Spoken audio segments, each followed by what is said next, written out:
అందరికీ నమస్కారం. Breaking news. గ్రామీణ యువతకు గుడ్ న్యూస్ చెప్పిన ఆంధ్రప్రదేశ్ ప్రభుత్వం. ఈ డీటెయిల్స్ చూసే ముందు ఈ వీడియో నచ్చినట్లయితే లైక్ చేయండి, షేర్ చేయండి. మరిన్ని వీడియోల కొరకు మా ఛానల్ సబ్స్క్రైబ్ చేసుకోండి. మౌలిక సదుపాయాల కల్పనతో క్రీడా రంగానికి తిరిగి ప్రోత్సాహం అందించాలని సీఎం చంద్రబాబు నాయుడు ఆదేశించారు. యువతను క్రీడలు, వ్యాయామం వైపు మళ్లించాలని, అందుకు తగ్గట్టుగా స్టేడియాలు, క్రీడా ప్రాంగణాలు అందుబాటులోకి తీసుకురావాలని సూచించారు.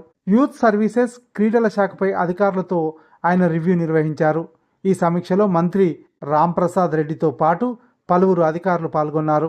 గ్రామాల్లో ఆట స్థలాలు అందుబాటులోకి తీసుకురావాలన్న సీఎం చంద్రబాబు గత ప్రభుత్వంలో నిలిచిపోయిన క్రీడా వికాస కేంద్రాలకు పూర్తిగా 23 కోట్లు విడుదల చేసినట్టుగా ఆయన చెప్పారు. అలాగే 2027లో వచ్చే జాతీయ క్రీడలు మన రాష్ట్రంలో నిర్వహించాలనేది లక్ష్యంగా పెట్టుకొని అందుకు అవసరమైన మౌలిక సదుపాయాలు పూర్తి చేయాలన్నారు.